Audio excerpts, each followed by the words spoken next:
Struggling to focus while studying? Do you find your mind wandering off just when you need to concentrate the most? Don't worry, you're not alone. In today's video, we are going to unlock your full potential with 5 powerful study strategies designed to maximize your focus and help you achieve ultimate success. By the end of this video, you'll have a complete toolkit to transform your study sessions from frustrating to fruitful. So grab a notebook and let's dive right in. First up, let's talk about the Pomodoro technique.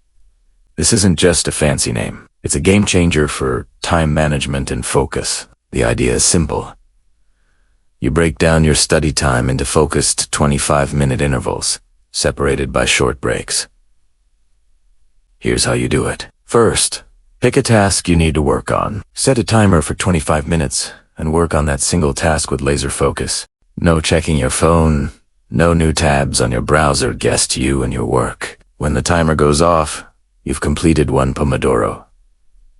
Now, take a short 5-minute break. Stretch, grab a glass of water, or just look out the window. After 4 Pomodoros, you take a longer break, say 15 to 30 minutes. Why does this work so well? The short, intense bursts of work create a sense of urgency, making it easier to start and stay on track. The frequent breaks prevent burnout and help your brain reset, so you come back to your work refreshed and ready to go again. It turns a marathon study session into a series of manageable sprints. Try it, and you'll be amazed at how much you can accomplish.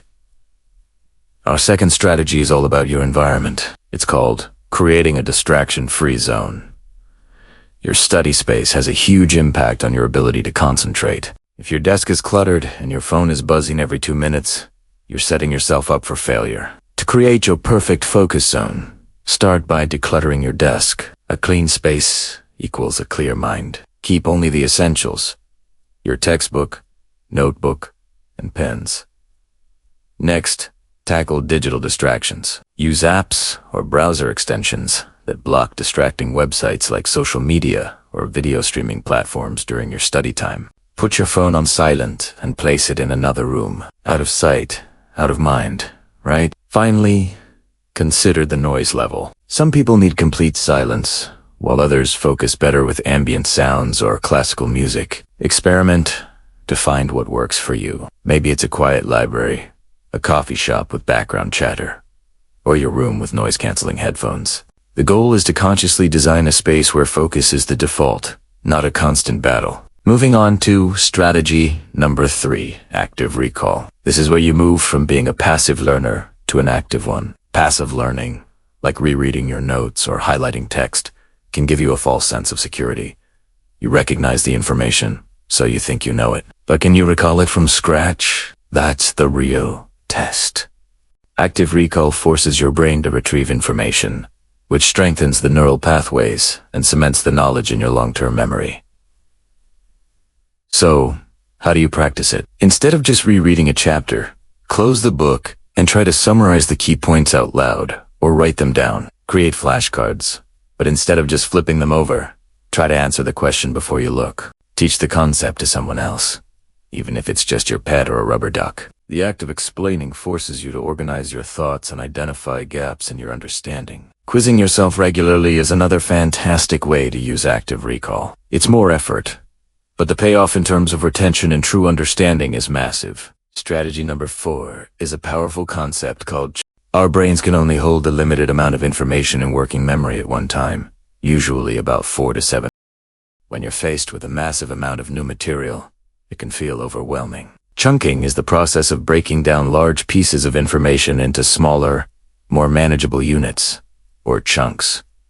Think about how you remember a phone number. You don't remember it as a single string of 10 digits. You group it into chunks, like an area code, a 3-digit prefix, and a 4-digit number. You can apply the same principle to your studies. If you're learning a new language, instead of trying to memorize a long list of vocabulary, group the words by theme, like food, clothing, or travel. If you're studying a complex scientific process, break it down into individual steps and master each one before moving to the next. By organizing information into meaningful groups, you're not just making it easier to memorize. You're also helping your brain see the connections and understand the bigger picture. It makes complex topics feel less intimidating and much easier to digest. Finally, our fifth and final strategy is mindful breaks and proper rest.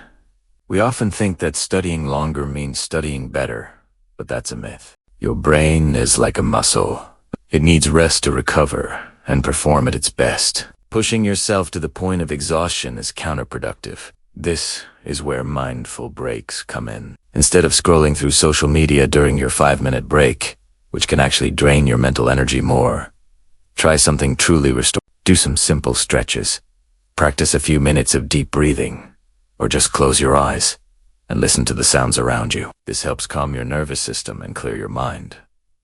More importantly, prioritize a good night's sleep. Sleep is when your brain consolidates memories and processes the information you learned during the day. Pulling all-nighters might feel heroic, but it severely impairs your cognitive function, memory, and focus the next day. Aim for 7 to 9 hours of quality sleep each night. A well-rested mind is a focused mind. Remember, success in your studies isn't just about the hours you put in. It's about the quality of those hours, and that includes your rest. So there you have it, 5 powerful strategies to supercharge your focus. The Pomodoro technique for time management, creating a distraction-free zone. Using active recall to truly learn, chunking information to make it manageable, and taking mindful breaks with proper rest. The key is to experiment with these techniques and find the combination that works best for you. Don't try to implement them all at once. Start with 1 or 2 this week and see how it feels. Build these habits over time, and you'll create a study system that not only helps you get better grades, but also reduces stress and makes learning a more enjoyable process. You have the tools. Now go out there and achieve that success you're working so hard for. If you found these tips helpful, please give this video a thumbs up, and don't forget to subscribe for more content to help you on your academic journey. Thanks for watching.